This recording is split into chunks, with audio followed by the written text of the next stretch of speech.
IP Agroklimat dan Hidrologi untuk menyampaikan sambutannya. Kepada Bu Rima, dipersilakan. Baik, terima kasih Mbak Darin. Bismillahirrahmanirrahim. Assalamualaikum warahmatullahi wabarakatuh. Selamat pagi Bapak Ibu peserta sosialisasi online seri ke-7 yang kali ini membawa tema aplikasi siap tanam perencanaan produksi tanaman pangan berketahanan iklim.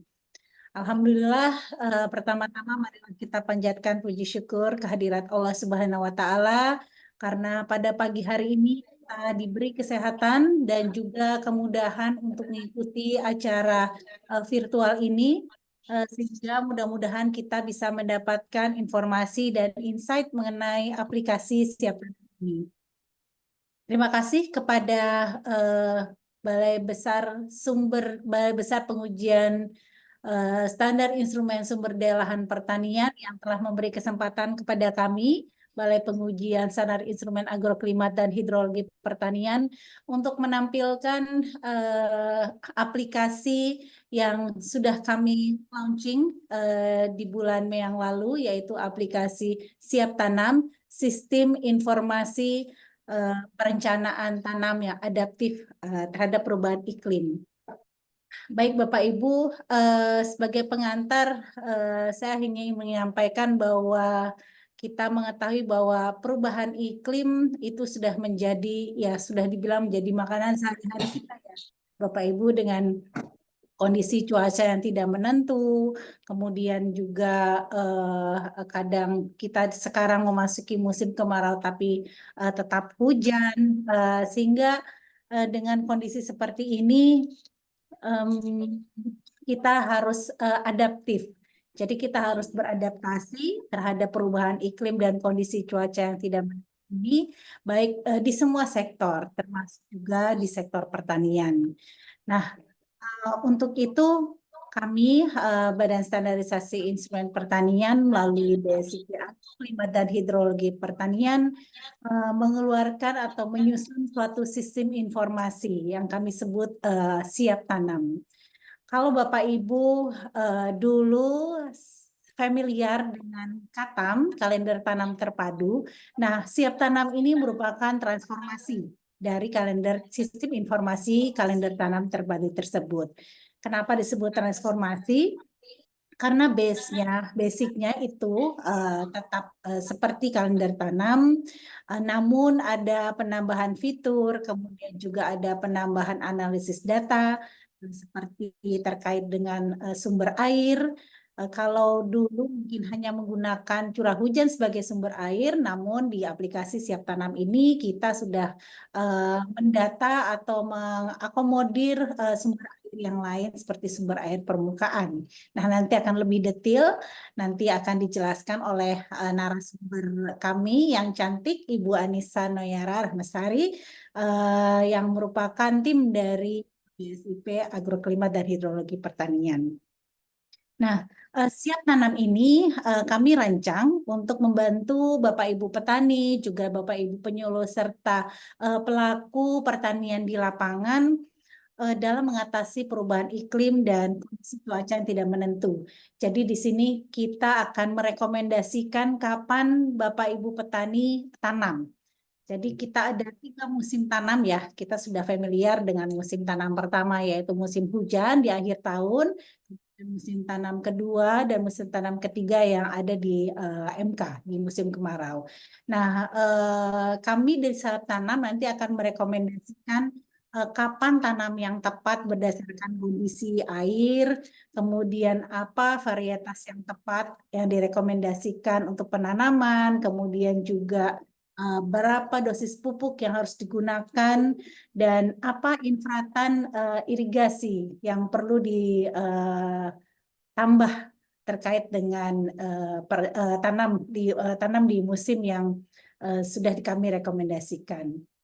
Dan Bapak Ibu, pada saat ini Kementerian Pertanian tengah gencar-gencarnya untuk melakukan program perluasan areal tanam. Ada 3 program utama dalam perluasan areal tanam ini. Yang pertama adalah optimalisasi lahan rawa, itu targetnya sekitar 400.000 hektar. Yang kedua adalah program pompanisasi di sawah tada hujan atau sawah yang terdampak dengan kekeringan, itu targetnya 1 juta hektar. Dan yang ketiga adalah tumpang sisi padi gogo di antara tanaman perkebunan maupun monokultur di ladang. Nah, ketiga program utama tersebut tentu saja kami akan dukung dengan aplikasi Siap Tanam ini.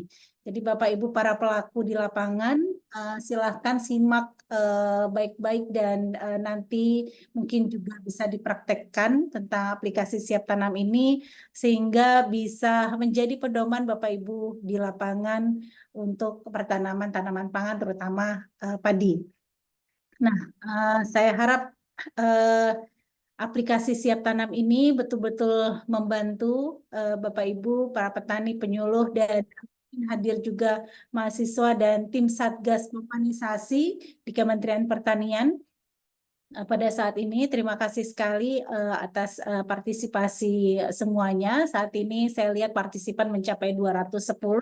Mudah-mudahan masih terus bertambah karena informasi ini sangat penting dan juga aplikasi ini perlu diimplementasikan di lapangan sehingga membantu perencanaan tanam Bapak Ibu semua di lapangan. Baik, saya tidak berpanjang lebar. Bismillahirrahmanirrahim. Sosialisasi online seri ke-7 aplikasi Siap Tanam, perencanaan produksi tanaman pangan berketahanan iklim, saya buka secara resmi. Mengikuti sosialisasi ini akan dipandu oleh moderator dan narasumber yang cantik, tentu saja tim saya JCP Agroklimat, dan semua mudah-mudahan sosialisasi hari ini bisa bermanfaat dan bisa Bapak Ibu implementasikan di lapangan. Terima kasih atas perhatiannya. Wassalamualaikum warahmatullahi wabarakatuh. Terima kasih Bu Rima yang cantik atas sambutannya juga. Pagi ini sosialisasi akan dibagi menjadi 2 bagian, yaitu pemaparan materi oleh narasumber kita, kemudian akan dilanjutkan dengan sesi pertanyaan dan masukan. Untuk yang ingin bertanya nanti bisa langsung menggunakan fitur raise hand pada Zoom, atau yang masih malu-malu bisa lewat chat, nanti akan saya bantu tanyakan. Untuk narasumber kita hari ini adalah Anissa Noyara Rahmasari, SSI MSc, yang merupakan lulusan S1 Meteorologi Terapan IPB dan S2 Water Science and Management di Utrecht University. Mbak Noya saat ini merupakan pegawai di BSIP Agroklimat dan Hidrologi sejak tahun 2002 dengan jabatan fungsional sebagai analis standarisasi ahli pertama dan merupakan tim teknis Siap Tanam. Selamat pagi Mbak Noya, apa kabar? Alhamdulillah juga baik. Oke, untuk mempersingkat waktu, mari kita langsung masuk pada sesi pemaparan. Kepada Mbak Noyara, dipersilakan.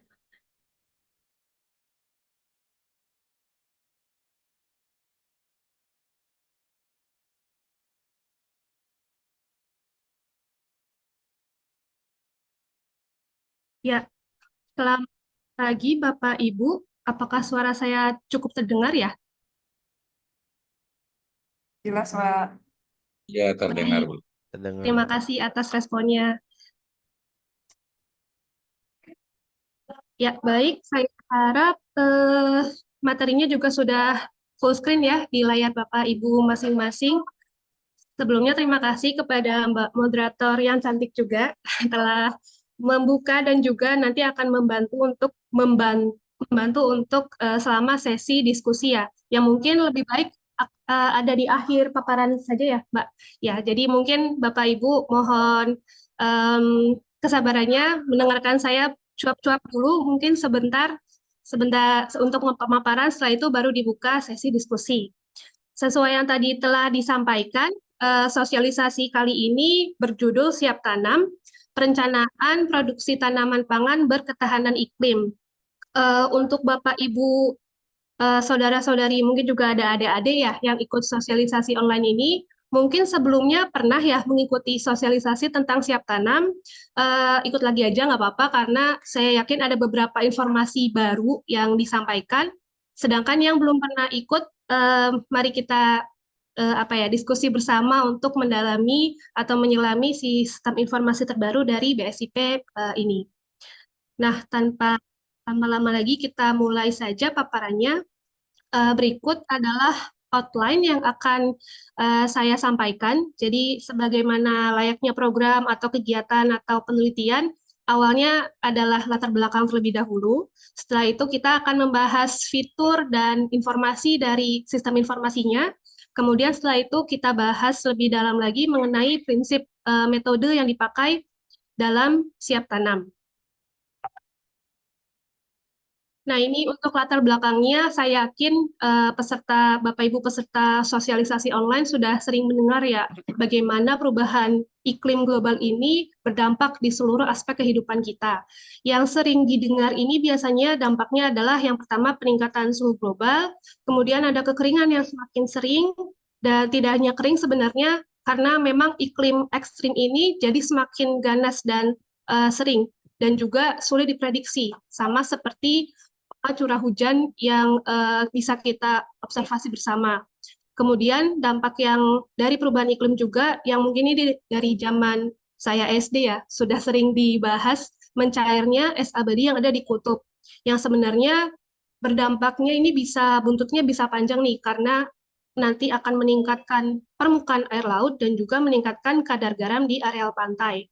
Nah, pengaruhnya ini bukan hanya di laut, tapi juga di kehidupan daratan. Dan ini pengaruhnya bisa sampai beberapa kilometer dari garis pantai. Dan tentunya ini sangat signifikan ya untuk Indonesia. Terutama kita ini kan karena negara kepulauan dan punya garis pantai itu beribu-ribu kilometer gitu ya Bapak Ibu. Dan yang lebih penting lagi, di daerah pantai ini juga sebenarnya ada banyak lumbung-lumbung padi kalau di Indonesia. Nah, lebih lanjut, ini pembahasan tentang fenomena perubahan iklim terkait suhu. Jadi memang dapat dilihat ya di grafik yang ada di sebelah kiri, dalam kurun waktu 120 tahun itu, suhu bumi memang sudah naik sebesar 1,5 derajat Celcius, dan dikhawatirkan mencapai 2 derajat Celcius di tahun 2100. Mungkin untuk sepintas ini tidak terlihat besar gitu ya, tapi sebenarnya ada banyak sekali kondisi di bumi yang akan berubah kalau suhu bumi ini bisa naik hingga 2 derajat Celcius. Dan batas ambang inilah yang biasanya dipakai gitu ya untuk langkah-langkah roadmap perubahan adaptasi dan mitigasi perubahan iklim yang ada di dunia. Jadi kita tidak boleh gitu ya business as usual, dan nantinya kalau business as usual ini akan bisa mencapai perubahan suhunya 2 derajat Celcius. Dan tadi seperti yang disebutkan, dampak dari perubahan suhu ini adalah lapisan es kutub yang mencair dan jadi berdampak ke kenaikan muka air laut rata-rata. Nah, berdasarkan suatu penelitian, kenaikan muka airnya ini di Indonesia mencapai 3,9 mm per tahun.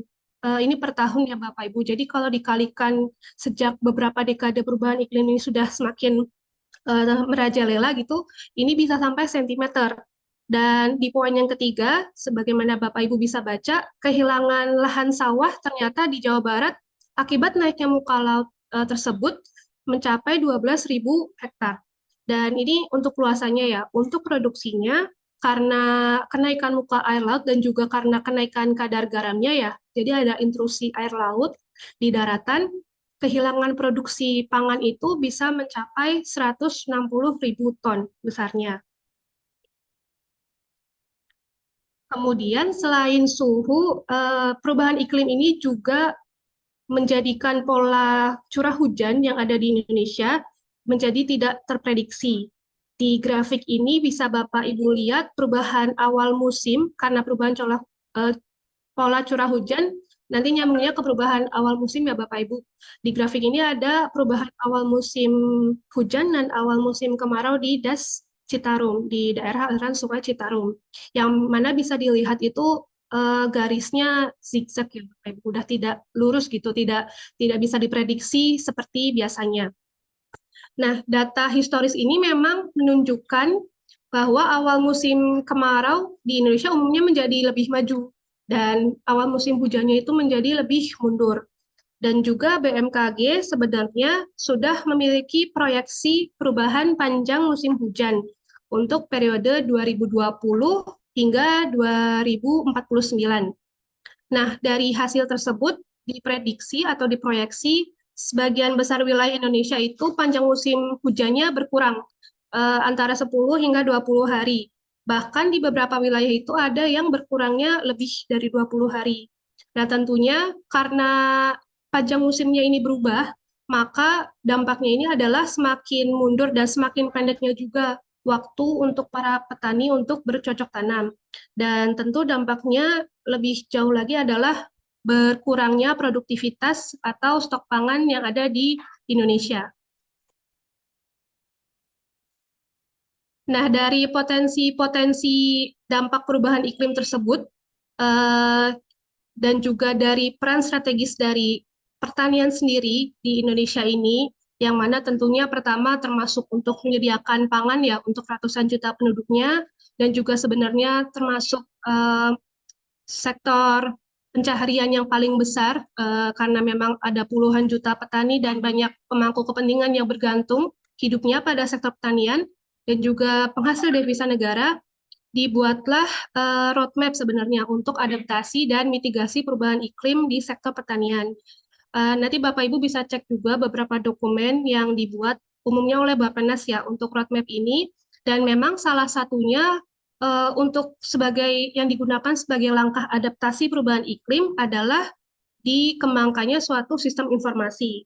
Nah, sesuai dengan namanya, Siap Tanam ini singkatan dari Sistem Informasi Adaptif untuk Perencanaan Tanam. Jadi sistem informasinya ini memang dibuat agar para pemangku kepentingan, terutama petani kita di Indonesia, bisa lebih adaptif terhadap perubahan iklim, dan digunakan memang fokusnya untuk perencanaan tanam tanaman pangan. Nah, jadi tadi setelah latar belakang, kita akan masuk ke sistem informasinya itu sendiri.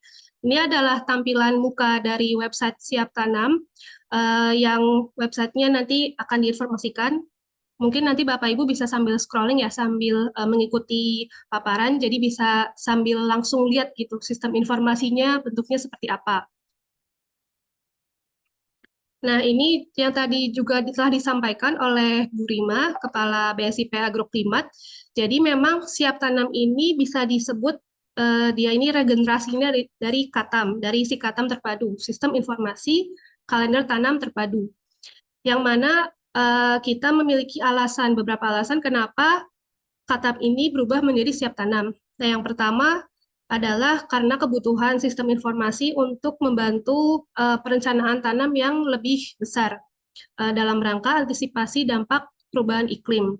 Misalnya digunakan oleh Kementerian PUPR sebagai dasar dalam penetapan neraca air das nasional.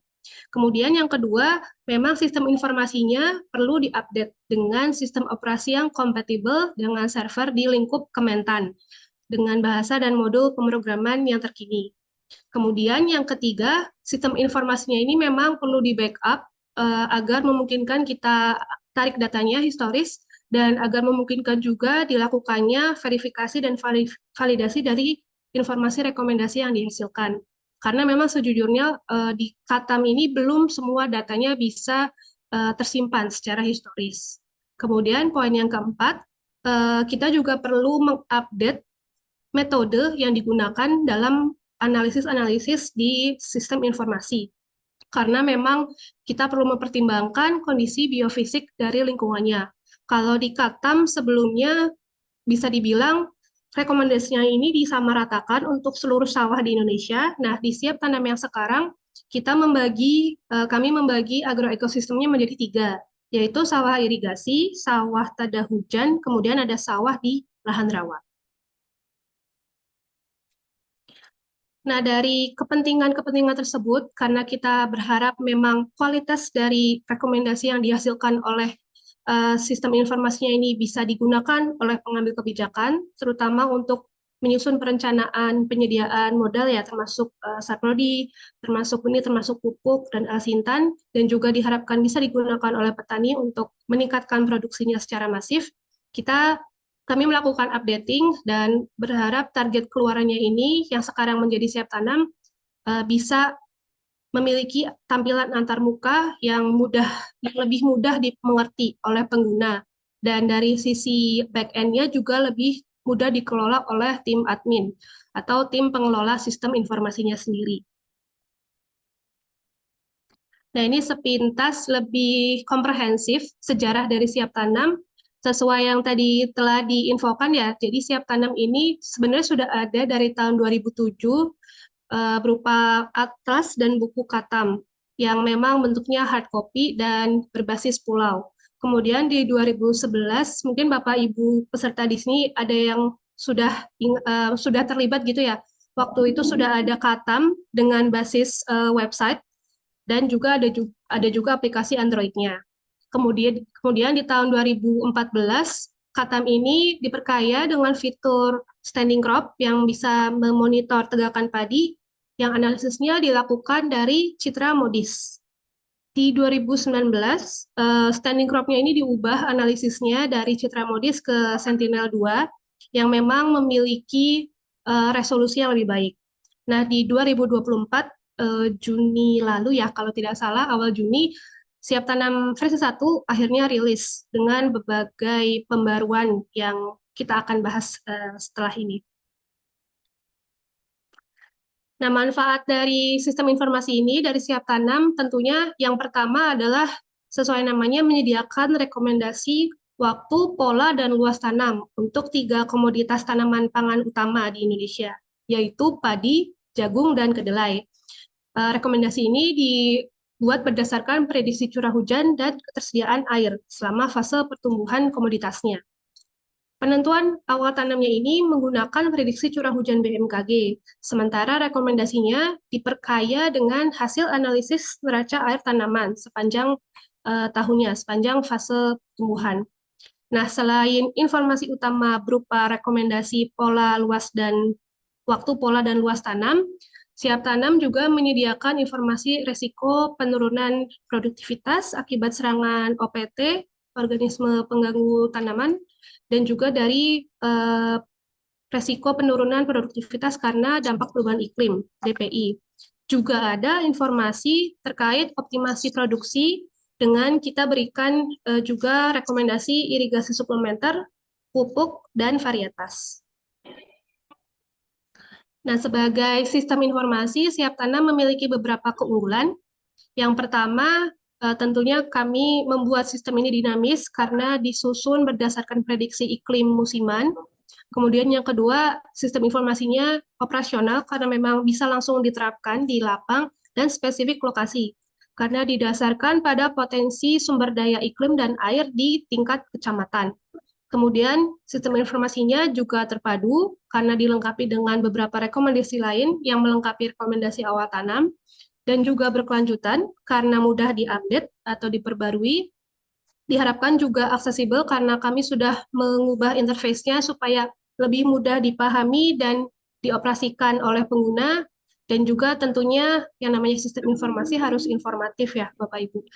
Di mana informasinya ini tersedia di web, dapat diunduh setiap saat dari berbagai gawai dan unduhannya ini berguna agar nantinya misalkan gawainya sedang tidak terkoneksi dengan jaringan internet, maka informasinya bisa tetap diakses dan juga sedang dipersiapkan untuk dibuat sebagai aplikasi di handphone.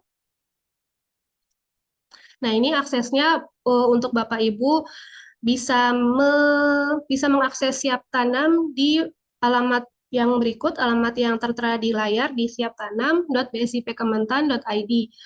Alamatnya mungkin kalau Bapak Ibu menyadari sempat berganti-ganti ya beberapa kali, tapi untuk yang sekarang ini yang paling stabil koneksinya. Jadi silakan diakses di siaptanam.bsipkementan.id. Dan datanya secara offline juga datanya bisa diunduh agar dapat diakses secara offline dalam bentuk PDF. Di fitur mana nanti kita bahas setelah ini. Jadi informasi utama yang ada di Siap Tanam itu ada 5. Yang pertama adalah informasi kalender tanam yang berisi rekomendasi utama berupa rekomendasi awal, pola dan luas tanam. Dan juga di bagian kalender tanam ini dilengkapi potensi sumber daya lahan, sumber daya iklim, dan juga air. Kemudian yang kedua ada informasi tentang neraca airnya, yang memang di algoritmanya atau perhitungannya itu berbeda-beda di 3 agroekosistem, di sawah irigasi, sawah tadi hujan, dan sawah rawa. Dan informasi yang ditampilkan termasuk ketersediaan air, kebutuhan air, dan defisit air atau kebutuhan irigasi tanaman. Kemudian yang ketiga ada produksi dan saprodi yang memang berisi proyeksi luas tanam serta produksi dan juga proyeksi kebutuhan saprodinya. Jadi ada proyeksi kebutuhan benih dan pupuk selama 1 tahun atau diasumsikannya 3 musim tanam gitu ya, kalau di siap tanam. Oh ya, sebelumnya Bapak Ibu, untuk dapat mengakses informasi ini kalau di website setelah mengetikkan homepage-nya siaptanam.bsipkementan.id dan muncul yang gambar peta itu, memang informasi utama yang di bawah itu akan off dulu ya, mati, mungkin tidak bisa diklik. Bapak Ibu perlu menuliskan nama kecamatan yang ingin dicek atau bisa juga sembarang pilih gitu ya di petanya untuk memulai akses informasi. Kalau itu sudah dilakukan, nanti baru 5 menu yang di bawah itu akan menyala ya, dan dapat bisa diklik dan memuat informasi yang Bapak Ibu cari. Nah, lanjut lagi, informasi yang keempat ini untuk optimasi produksi berisi rekomendasi varietas tanaman pangan yang tahan iklim, dan juga rekomendasi irigasi suplementer, jika memang berdasarkan perhitungannya wilayahnya defisit air. Dan yang terakhir ada informasi alamat penting, yang berisi kontak dan alamat BPSIP serta kios pupuk terdekat. Nah, untuk fiturnya ini bisa diakses dengan klik 3 garis yang ada di pojok atas kiri ya, Bapak Ibu. Di sini ada 6 fitur. Tadinya ada 5, namun sejak bulan lalu ya, kalau tidak salah, ada 6 karena ada yang baru. Yang pertama ini yang siap tanam, fiturnya yang berisi 5 informasi utama tadi. Kemudian ada fitur data summary, di mana kalau di fitur siap tanam, semua informasinya itu di level kecamatan, maka di data summary, informasinya ini di level kabupaten dan provinsi. Kemudian ada fitur dokumentasi KATAM, berisi penjelasan singkat mengenai analisis metode yang digunakan untuk masing-masing informasinya. Kemudian fitur yang keempat ini yang salah satu yang paling penting adalah fitur download data. Di sini ada pilihan untuk mengunduh rangkuman informasi yang ada di siap tanam di level kecamatan, kabupaten, dan provinsi. Namun perlu diingat kalau mengunduhnya ini level yang kabupaten atau provinsi, mungkin loadingnya akan lebih lama ya, karena memang rangkumannya ini adalah benar-benar merangkum informasi spasial dari kecamatan-kecamatan yang ada di kabupaten atau provinsi tersebut. Kemudian ada fitur kontak kami, di mana Bapak Ibu bisa menghubungi pengelola siap tanam, ada informasi untuk menghubungi kami di situ. Dan yang terbaru ada fitur standing crop padi, di mana sebenarnya isinya ini sama dengan Syscrop, dengan sistem informasi standing crop yang dimiliki oleh BSIP SDLP. Jadi memang untuk memudahkan perbandingan gitu ya, dari rekomendasi awal tanam dan fase tegakan padinya, tempelkanlah akhirnya si standing crop padi ada di salah satu fitur siap tanam. Nah, tadi setelah sudah membahas beberapa fitur dan informasi, kita masuk ke yang lebih teknis sedikit. Semoga Bapak Ibu masih bisa mengikuti dan belum bosan ya dengan paparannya. Karena kita masuk ke metodologi yang digunakan dalam analisis di siap tanam. Nah, yang pertama ini kita membahas sumber datanya. Jadi memang siap tanam ini dilakukan dengan analisis kolaborasi berbagai KL ya, bisa dilihat di sini ada 8, bahkan lebih sebenarnya.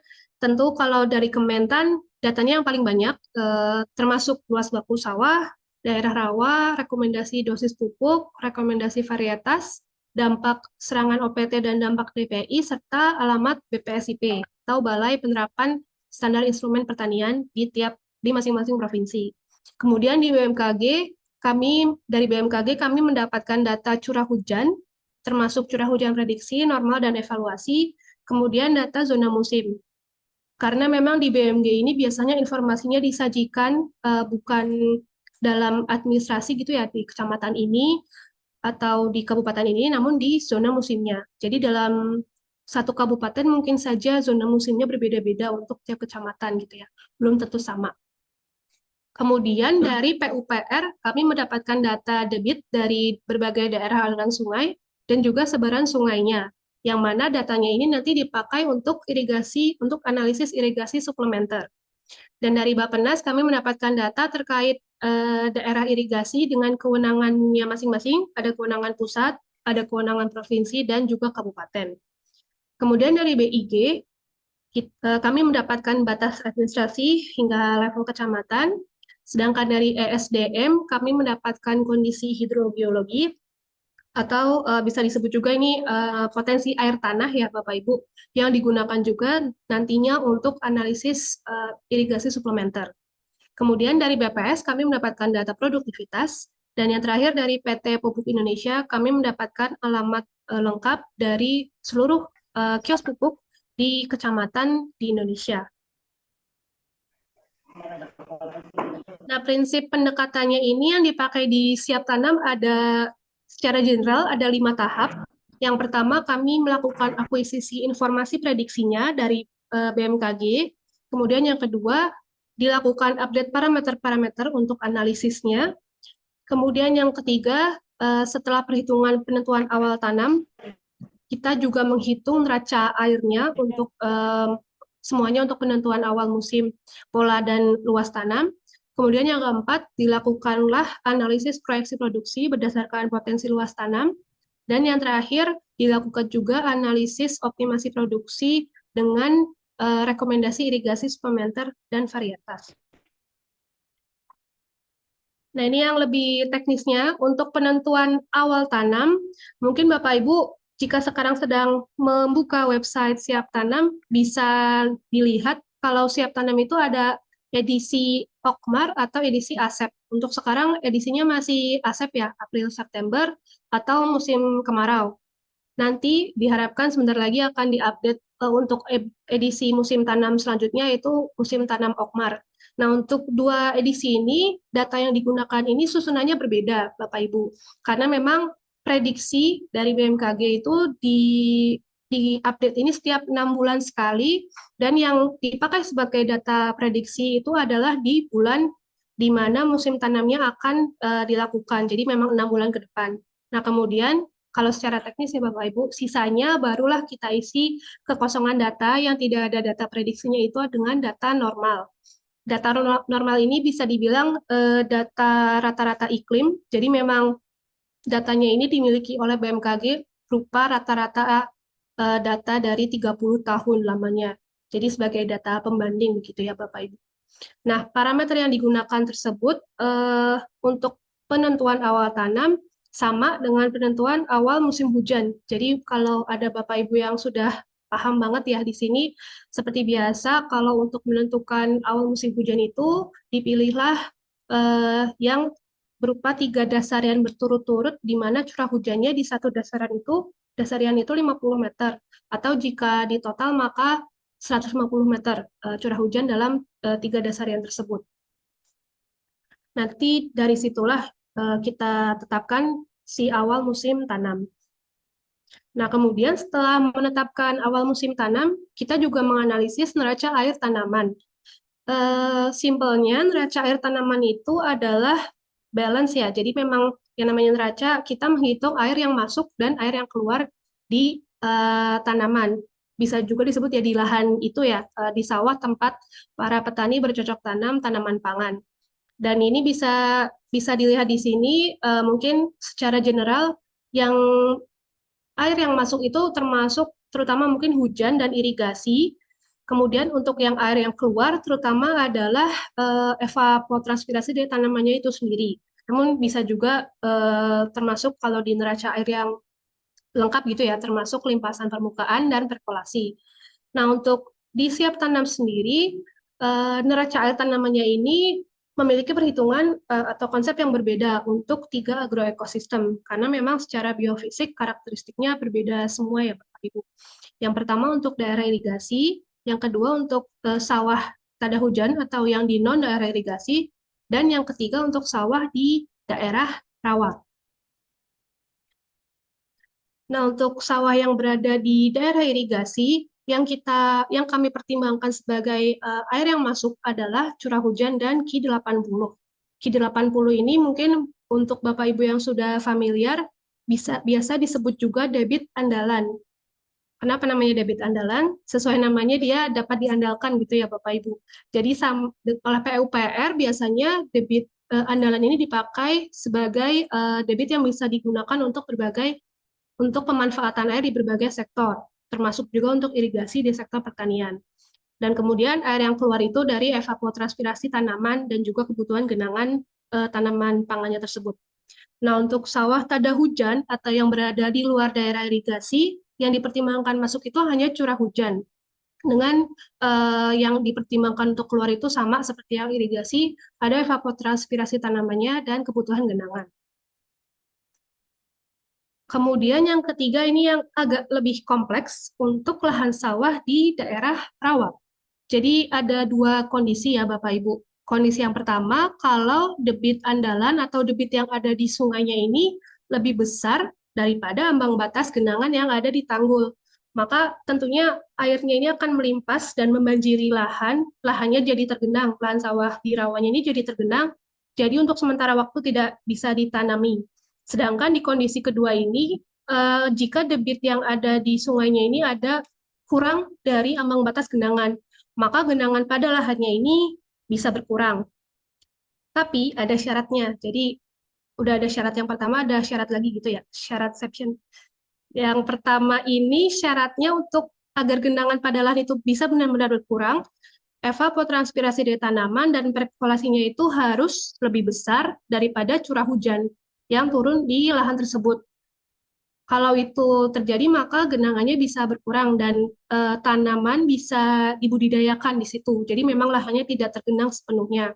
Namun sebaliknya, jika si evapotranspirasi tanaman dan perkolasinya itu kurang dari curah hujan, maka sama seperti kondisi yang satu tadi, genangan pada lahannya ini akan stagnan atau malah mungkin airnya bertambah. Jadi untuk sementara waktu tersebut, sampai airnya bisa surut, lahannya tidak bisa ditanami.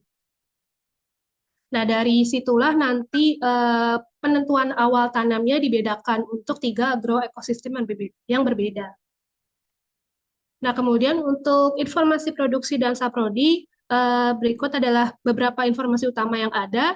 Yang pertama adalah luas tanam dan produksi. Ini adalah lanjutan dari analisis penentuan awal tanam. Informasi luas tanam ini adalah luas sawah dari LBS yang dapat ditanami oleh 3 komoditas utama, komoditas pangan utama. Kemudian proyeksi produksinya adalah luas tanam tadi dikalikan oleh profitas dalam ton per hektar yang kami dapat datanya dari BPS. Kemudian untuk rekomendasi pupuk, kami mendapatkan datanya dari BSIP Pupuk dan Tanah, masih edisi 2021. Nanti jika sudah memungkinkan akan diupdate ke edisi terbaru. Yang dipakai ini adalah konsep pemupukan berimbang, di mana pemberian pupuknya ini adalah untuk mencapai ketersediaan hara esensial yang optimum. Jadi tidak kurang, tapi juga tidak berlebih. Rekomendasi pupuk urea, pupuk N ini bisa dilihat secara umum memang meningkat tentunya, sesuai dengan harapan produktivitas dari lahan tersebut. Yang paling tinggi ini, kalau petani berharap produktivitasnya bisa lebih dari 6 ton per hektar, pupuk yang diberikan untuk urea sekitaran 300 hingga 400 kg per hektar. Kemudian untuk pupuk P dan K-nya diperlukan rekomendasi yang kalau ingin lebih tepat guna itu menggunakan PUTS atau perangkat uji tanah sawah. Nanti semua rekomendasinya ada di bagian produksi dan saprodi di siap tanam. Kemudian untuk informasi optimasi produksi, yang pertama ini ada informasi rekomendasi irigasi suplementer, yang mana sebenarnya analisisnya disusun berdasarkan SNI yang sudah pernah kami rilis di tahun lalu, SNI 9230-2023, pernah juga disosialisasikan online, kalau tidak salah edisi 2 atau 3 gitu ya Bapak Ibu, bisa cari di YouTube juga. SNI-nya tersebut mengenai bagaimana caranya kita bisa membuat zonasi untuk pengembangan infrastruktur panen air pertanian atau IPAP. Jadi irigasi suplementer yang di sini yang dimaksud adalah IPAP itu tadi, infrastruktur panen air pertanian.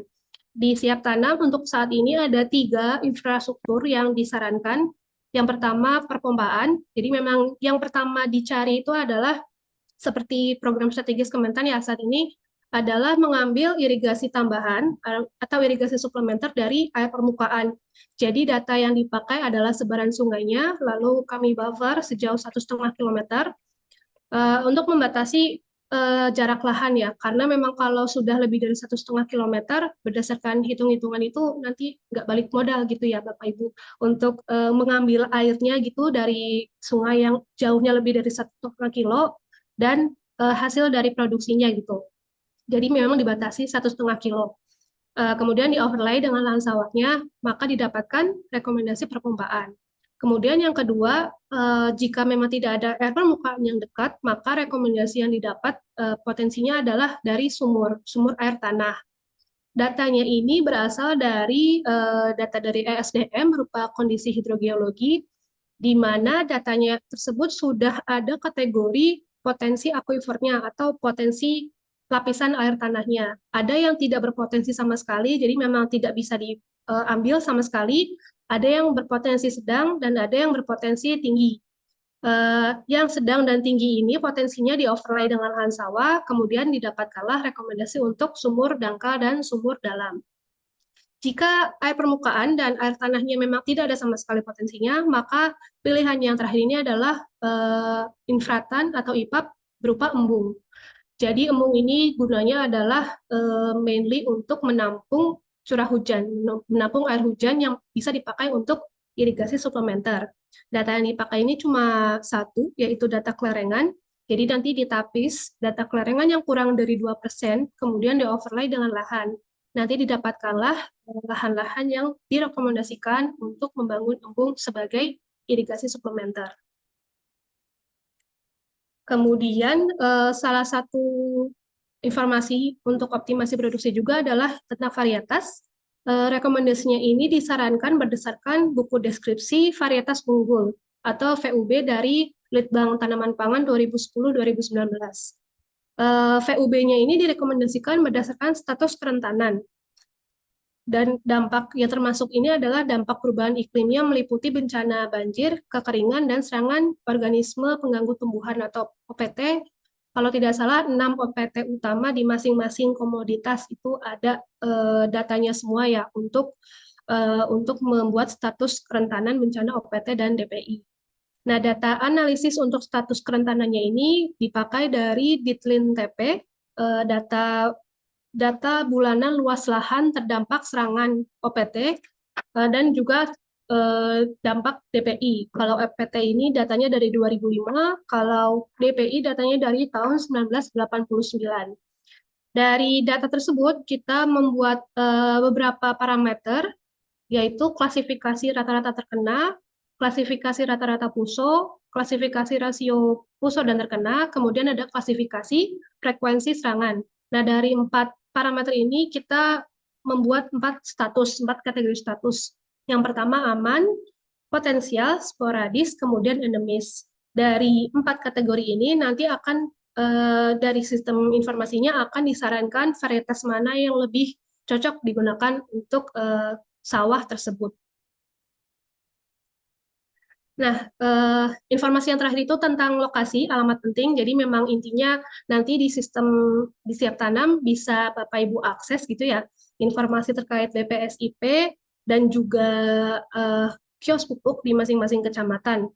Ini sayangnya mungkin kalau BPSIP baru ada di tingkat provinsi, kami berusaha untuk melengkapi informasinya, mungkin nanti ditambahkan juga BPP gitu ya, jadi sudah ada di level kecamatan untuk update selanjutnya. Jadi kurang lebih informasi-informasi utamanya itu ada 5 tadi. Saya harap paparan yang tadi saya sampaikan bisa membantu Bapak Ibu memahami sistem informasinya lebih dalam dan tentunya juga diimplementasikan, dipakai gitu ya sistem informasinya supaya bisa merencanakan awal tanam dengan lebih baik. Untuk diskusi, jika ada pertanyaan sesuai dengan arahan Mbak Moderator tadi, kita bisa lanjut ke diskusi dan silakan juga jika ada masukan untuk update Siap Tanam selanjutnya. Karena selain update dari yang memang musiman, karena berganti musim tanam, kami juga tentunya ingin melakukan update supaya sistem informasinya sendiri itu lebih baik. Sekian dari saya, terima kasih. Saya kembalikan ke Mbak Moderator. Wassalamualaikum warahmatullahi wabarakatuh. Waalaikumsalam warahmatullahi wabarakatuh.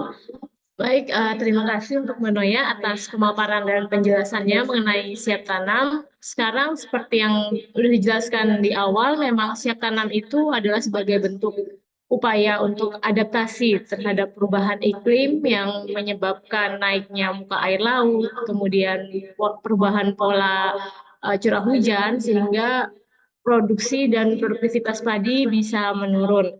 Nah, siap tanam ini juga untuk membantu baik petani maupun penyuluh untuk merencanakan pertanaman.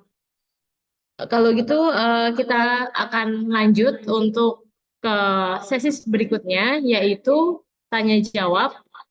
Di sini bisa dilihat sudah ada yang raise hand. Yang pertama ada Pak Eko Kristianto dari BSIP Bengkulu. Silakan Pak untuk di open mic dan disampaikan pertanyaannya. Terima kasih Ibu Moderator. Bisa mendengar suara saya Ibu? Bisa Pak. Ya, terima kasih Ibu.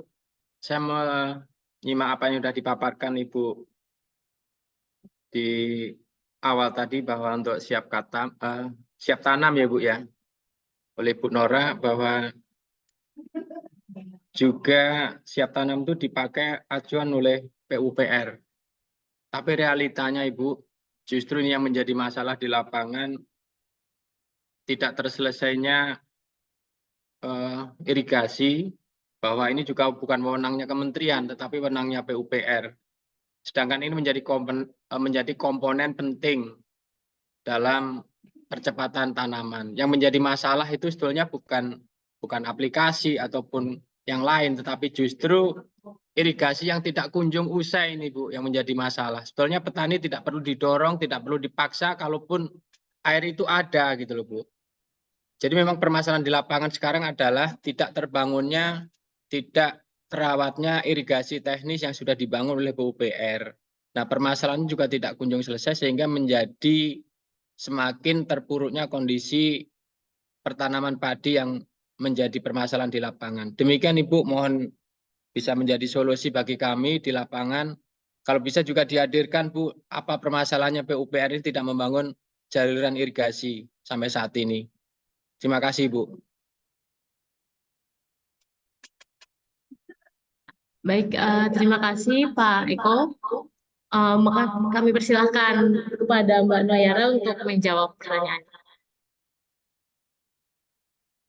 Ya, terima kasih Pak Eko atas pertanyaannya. Mungkin bukan menjawab pertanyaan ya Pak, karena memang sepertinya Bapak juga sudah tahu jawabannya tadi.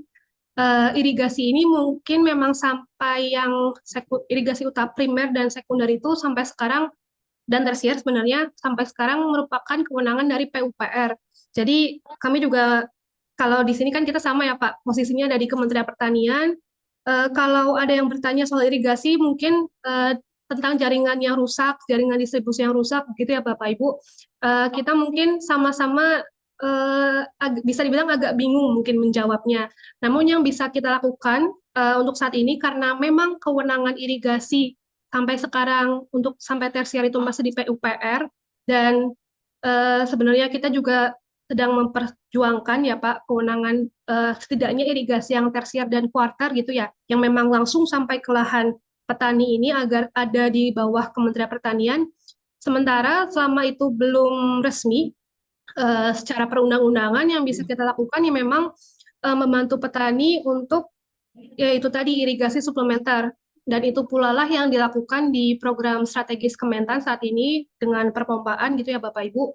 Jadi sebenarnya selain perpompaan bisa juga ada infrastruktur air yang lain sesuai tadi yang saya sebutkan juga ada SNI 920 2023 tentang infrastruktur panen air pertanian. Nah, namun memang untuk yang paling aman, pilihan utama, opsi pertama yang tidak yang secara konservasi itu paling baik, memang dari mengambil irigasi suplementer dari air permukaan, dari sungai. Jadi mungkin jawabannya, mohon maaf, saya yakin itu juga bukan solusi karena kita semua sedang sama-sama berjuang ya di sini. Namun mungkin jika ada Bapak Ibu lain yang saya yakin lebih banyak pengalamannya ya mengenai persoalan irigasi gitu di sawah-sawah di Indonesia, silakan juga saya persilakan untuk bantu. Mungkin kita diskusi saja gitu ya terkait irigasi, di mana irigasi ini belum masuk menjadi kewenangan Kementerian Pertanian gitu kalau di Indonesia. Mungkin dari teman-teman di Balai BSIP Agroklimat atau mungkin di tempat yang lain juga silakan jika ingin menambahkan gitu ya Pak Darin. Kalau dari saya sekian dulu. Baik, terima kasih Pak Noya atas penjelasannya. Bagaimana Pak Eko, apakah sudah cukup? Menjadi pergumulan bersama Ibu. Semoga irigasi juga menjadi wewenangnya kementerian sehingga menjadi komponen utama. Iya, amin Pak. Semoga bisa segera terselesaikan. Untuk selanjutnya ada juga Bapak yang sudah raise hand. Untuk Bapak Norvianto Giar Pangindung, dipersilakan untuk open mic dan menyampaikan pertanyaannya. Ya, terima kasih Bu atas kesempatan yang diberikan. Saya Nurvianto dari Malang, izin tidak bisa membuka kameranya karena jaringannya agak lambat. Ini saya bertanya beberapa pertanyaan, mungkin bisa juga dilihat di chat. Tapi saya ingin menyampaikan langsung agar lebih jelas. Untuk tingkat akurasinya pengukuran yang tadi sudah dilakukan di metode di siap tanam itu seberapa akurat, kan biasanya kan pengukurannya itu kan ada kayak analisis RMSE-nya itu. Nah, terus kemudian untuk pemilihan varietas unggul, nah ini apakah benar sesuai dengan kebutuhan spesifik lokasi? Karena seperti yang kita ketahui untuk kebutuhan benih padi itu kan tergantung petaninya atau konsumen yang beli itu maunya berasnya yang perah atau yang pulen gitu. Nah itu apakah sudah dipertimbangkan? Terus kemudian untuk perhitungan kebutuhan air penyiapan lahan sawah irigasi itu untuk di siap tanam itu apakah mungkin juga bisa ditambahkan Bu? Karena kan untuk perencanaan tanam lebih presisi kan kalau ada itu kan bisa lebih baik. Terus kemudian tentang perhitungan-perhitungan tadi itu apakah perlu distandarisasikan sesuai kebutuhan spesifik lokasi, mengingat seperti kayak perhitungan neraca air dan kebutuhan air tanaman itu kan tergantung dengan seberapa lengkap data dan informasi BMKG yang diberikan. Nah itu apakah benar-benar semuanya dari seluruh provinsi itu BMKG menyiapkan seluruh data informasi iklimnya itu secara lengkap atau bagaimana? Demikian Bu pertanyaan dari saya. Terima kasih. Baik, terima kasih Pak Nurvianto atas pertanyaannya. Jadi yang pertama itu mengenai tingkat akurasi dari siap tanam ini apakah sudah ada. Kemudian yang kedua untuk dasar pemilihan varietas unggulnya apakah sudah sesuai dengan kebutuhan spesifik lokasi.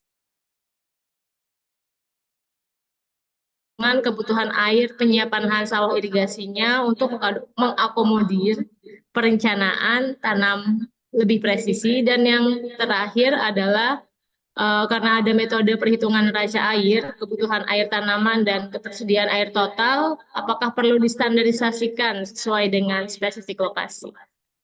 Untuk pertanyaan tersebut dipersilakan untuk Mbak Noya untuk menjawabnya. Terima kasih.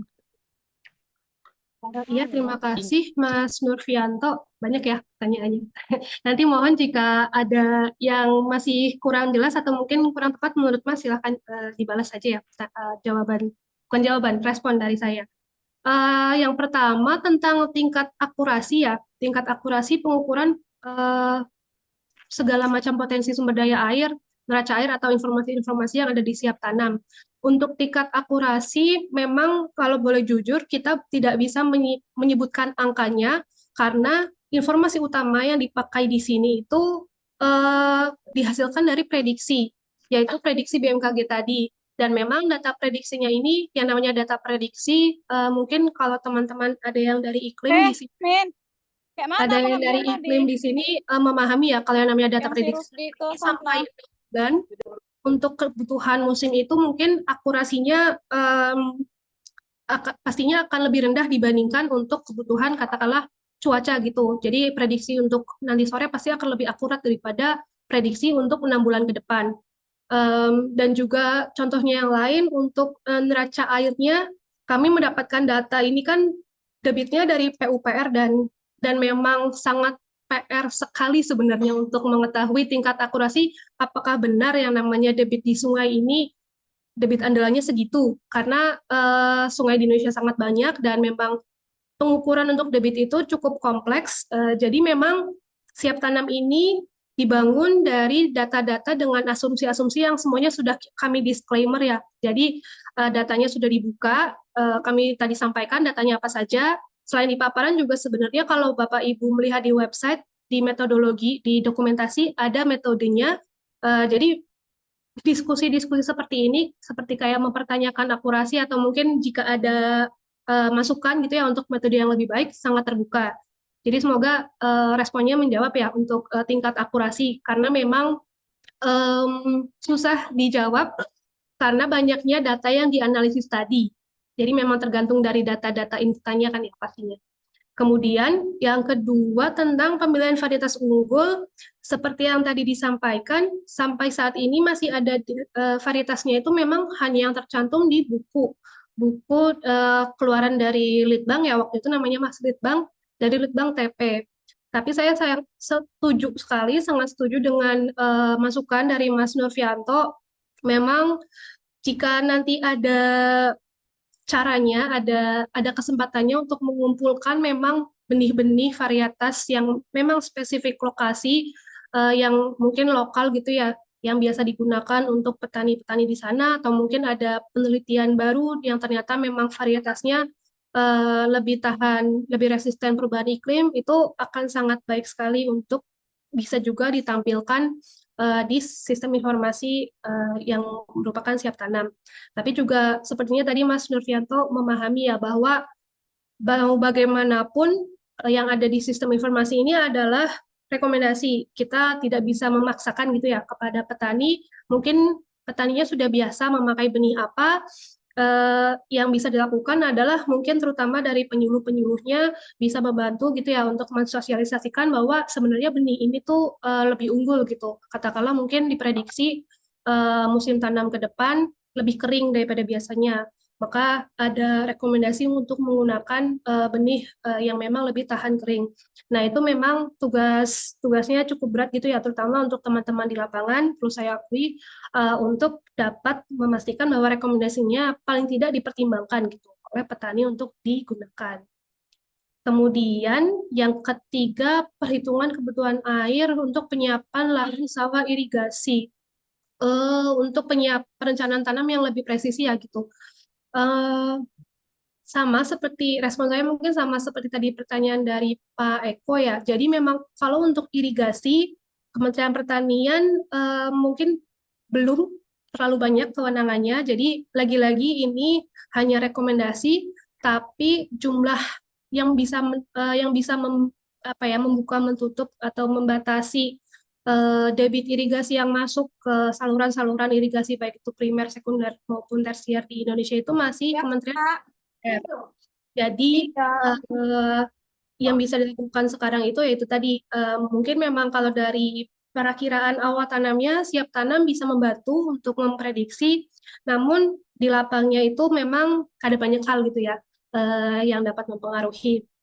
Cuma itu tadi diharapkan memang analisis yang dipakai siap tanam digunakan juga di PUPR, karena memang di PUPR dan Bappenas kalau tidak salah memang sedang disusun gitu ya sistem informasi agar kita bisa melihat kebutuhan air selama setahun sebelumnya, yang mana kebutuhan air tanaman yang di sawahnya ini bisa digunakan untuk menentukan neraca air untuk kebutuhan irigasi di tahun setelahnya. Jadi nanti mungkin permainannya lebih banyak di ranah kebijakan ya untuk irigasi ini.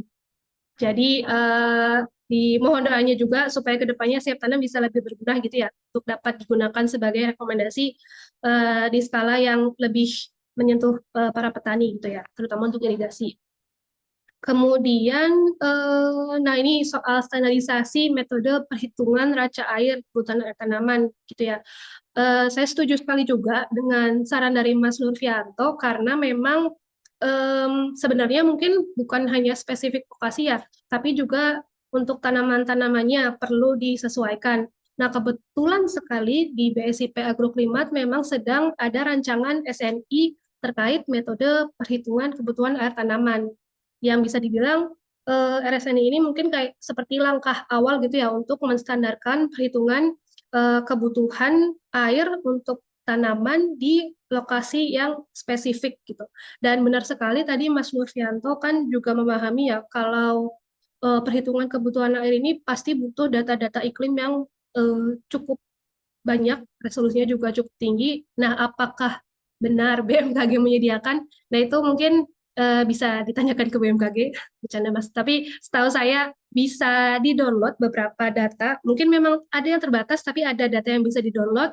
Dan sebenarnya juga mengapa standar rancangan SNI yang metode ini kami ajukan juga digunakan agar misalkan nanti datanya memang tidak ada cara lain gitu untuk menghitung si kebutuhan air tanamannya yang nanti akan berpengaruh ke perhitungan neraca air. Jadi ya terima kasih sekali Mas sudah membawa topik ini ke diskusi karena memang sangat penting gitu ya untuk standarisasi metode perhitungan kebutuhan air tanaman dan juga neraca air. Kurang lebih seperti itu respon dari saya, semoga membantu. Baik, terima kasih Mbak Noya atas responnya. Tadi memang cukup banyak pertanyaan dari Mas Nurfianto dan memang cukup menarik. Saat ini juga Siap Tanam masih terus melakukan updating untuk metode agar bisa ke arah yang lebih baik. Rekomendasinya juga lebih sesuai dengan lokasi. Untuk selanjutnya mungkin Bapak Ibu yang mau bertanya atau mungkin sharing pengalaman bisa langsung raise hand untuk nanti dipersilahkan untuk berbicara atau bisa juga lewat chat. Ada satu yang bertanya lewat chat dari Bapak Harimul di BPP Payung. Bapak minta untuk info terkait di wilayah BPP Payung yang lahan sawah terdampak air asin karena sudah pernah tanam impari 35 salin tetapi masih gagal. Pada 1 minggu pertama pertumbuhan oke. Kemarin menginjak hari ke-12 hari setelah tanam padi mulai menguning dan akhirnya mati. Mungkin info batas toleran impari 34 atau 35 terhadap salinitas dan jadwal tanam yang sesuai. Silakan Mbak Noya. Ya, terima kasih Pak Harimul atas pertanyaannya. Ini terima kasih dan mohon maaf ya Pak, karena sejujurnya saya tidak bisa menjawab, karena mungkin memang ini budidaya sekali ya Pak. Memang untuk varietas-varietas yang memang tahan iklim ini sebenarnya banyak karakteristiknya. Ada beberapa karakteristik yang memang sepertinya sih harusnya ada di apa ya, menempel istilahnya di informasi tentang benihnya, dan juga ada di penelitian yang memang dari lembaga yang merilis varian tersebut. Namun mohon maaf sekali nih Pak untuk pertanyaan. Batas toleran impari 34 atau 35 terhadap salinitas dan jadwal tanam yang sesuai. Kalau secara eksplisit mohon maaf belum bisa saya jawab. Ini saya minta bantuan, mungkin di Zoom ada mungkin yang lebih paham budidaya dan bisa menjawabnya, silakan sekali gitu ya Pak. Untuk sementara mungkin kalau saya pribadi harus cari tahu dulu bagaimananya. Nanti mungkin Bapak bisa menghubungi nomor Balai BSIP Agroklimat kalau masih penasaran, nanti coba kami cari dulu ya Pak jawabannya. Begitu. Terima kasih. Terima kasih Mbak Noya atas responnya. Memang Siap Tanam ini belum ke arah sampai yang sangat budidaya sekali. Nanti seperti yang Mbak Noya sampaikan, mungkin bisa untuk menghubungi nomor balai kami untuk diskusi lebih lanjut. Nah, untuk jadwal tanam yang sesuainya mungkin bisa dicek di aplikasi atau di website Siap Tanamnya langsung Pak. Nanti tinggal dimasukkan saja nama kecamatannya, Bapak di mana. Mungkin bisa dilihat rekomendasi awal tanamnya apakah sudah sesuai dengan yang selama ini dilakukan oleh petani. Terima kasih. Bisa, oke, kita lanjut ke pertanyaan selanjutnya. Tadi ada yang raise hand dari Pak Rahmatullah. Apa Pak Rahmatullah masih ada? Kalau ada, dipersilahkan untuk bertanya.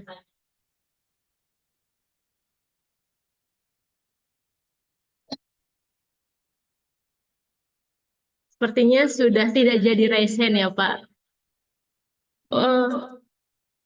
Oh ya, mengenai tadi Impari yang salin, ditambahkan oleh Bu Rima di chat kalau katanya memang Impari 34 toleran salin pada fase bibit pada cekaman 12 DSM serta cocok ditanam di lahan sawah dataran rendah sampai sedang 0 sampai 500 mdpl. Sementara informasinya itu yang bisa disampaikan mengenai Impari 34-nya, Pak. Jadi memang ambang batas untuk fase bibitnya itu adalah 12 DSM.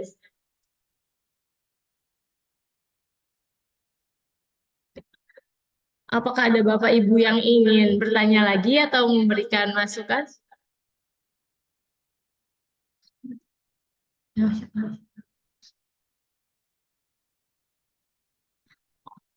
Oke, di sini sepertinya Pak Nurfianto ingin bertanya kembali bahwa tadi disebutkan ada perhitungan neraca air lahan rawa. Nah, apakah perhitungannya berbeda-beda sesuai jenis lahan rawanya seperti luapan tipe A, B, C, dan D, serta rawa pasang surut? Silahkan diberikan tanggapan, Mbak.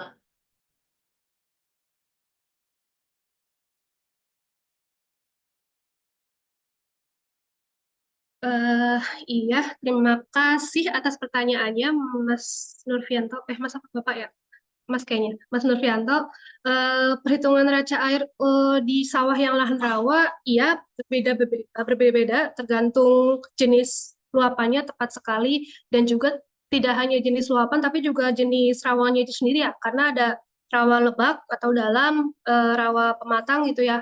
Ada rawa tengah gitu, dan juga rawa dengan tipe-tipe luapan ABCD itu. Jadi intinya memang dari berbagai tipe tersebut kita lihat secara karakteristik apakah rawanya ini lebih seperti memang rawa yang sesungguhnya atau lebih seperti rawa pasang surut yang sudah mirip-mirip daerah irigasi gitu. Jadi nanti ada perhitungannya, ada istilahnya, ada analisisnya gitu ya yang lebih mendalam untuk menentukan algoritma mana yang dipakai untuk menghitung si neraca air di lahan sawah rawa tersebut gitu ya. Jadi memang benar Mas ada perbedaannya untuk tipe-tipe rawa tertentu. Semoga membantu ya. Terima kasih atas responnya Mbak Noya. Kembali ada pertanyaan lagi dari chat dari Ibu Risnawati dari UNSU.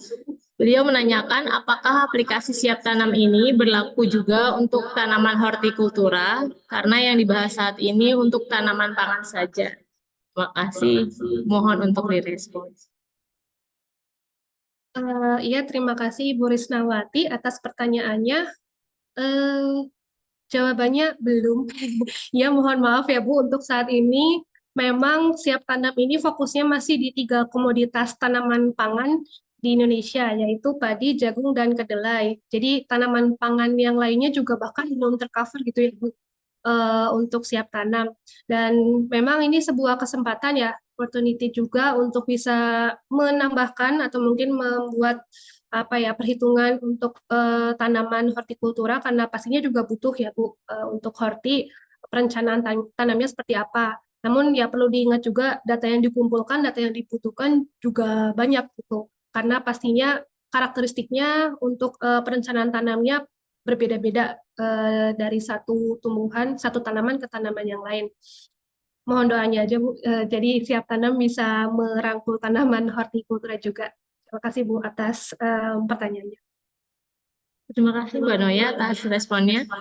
Bagaimana Bu Risnawati, apakah cukup? Sepertinya cukup ya.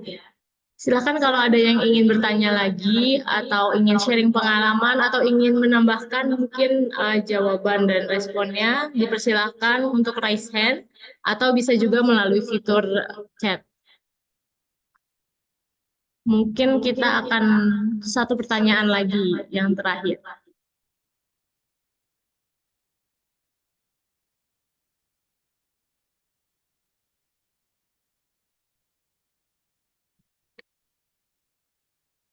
Mungkin saya mau coba bertanya ke Mbak Noya ya.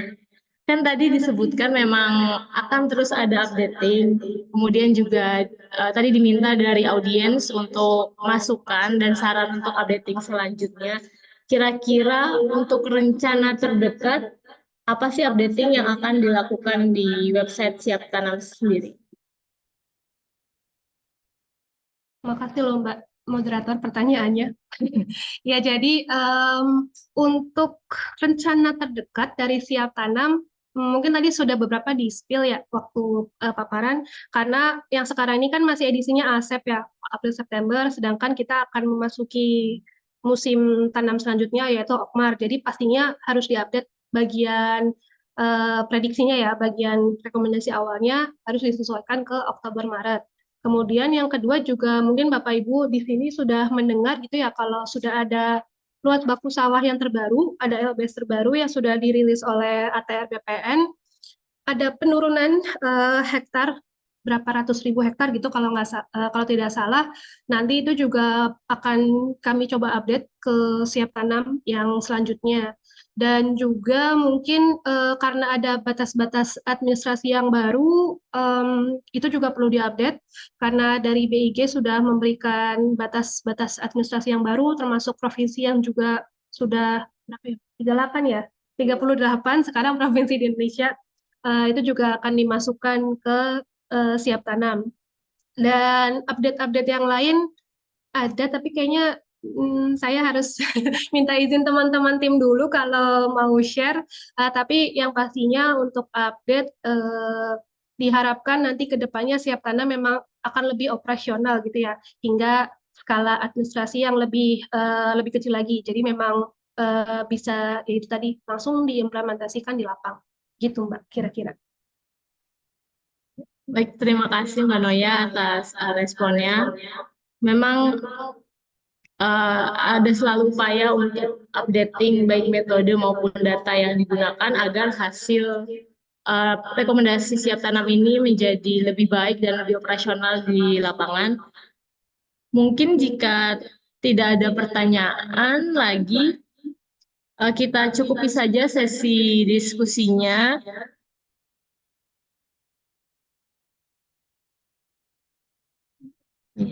Untuk ada tambahan info dari Mas Nurfianto, kalau memang Dirjen Hortikultura itu melepas EWS Sipantara untuk prediksi waktu tanam hortikultura, tetapi masih proses perbaikan. Jadi tadi untuk Mbak Risnawati yang bertanya mengenai tanaman hortikultura, mungkin bisa dicek atau di follow up terkait EWS Sipantara ini.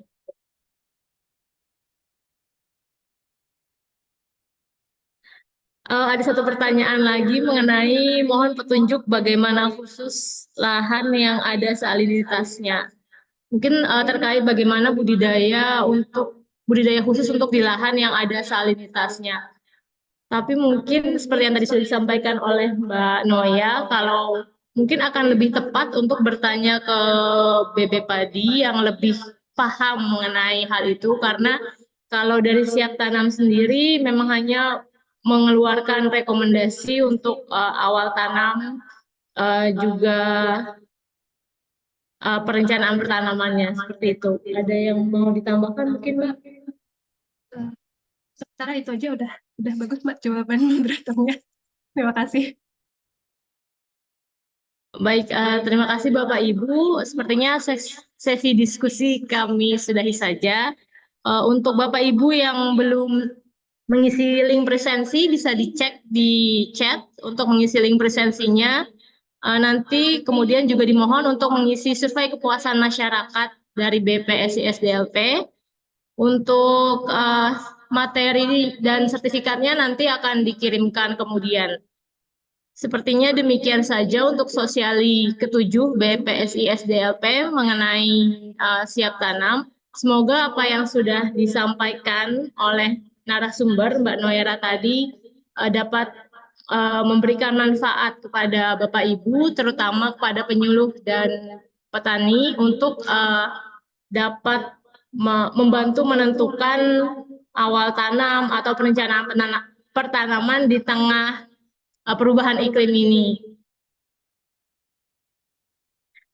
Baik, jika demikian, jika ada salah dan kurang dalam sosialisasi kali ini, saya sebagai moderator mohon maaf. Terima kasih kepada Mbak Noyara yang telah bersedia menjadi narasumber. Terima kasih juga kepada Bapak Ibu yang sudah hadir dalam sosialisasi kali ini. Jika nanti ada pertanyaan lebih lanjut, mungkin dapat disampaikan atau menghubungi nomor balai kami di BPSI Agroklimat dan Hidrologi. Untuk kurang lebihnya kami cukupkan. Wassalamualaikum warahmatullahi wabarakatuh. Selamat siang. Waalaikumsalam. Terima kasih Bapak Ibu.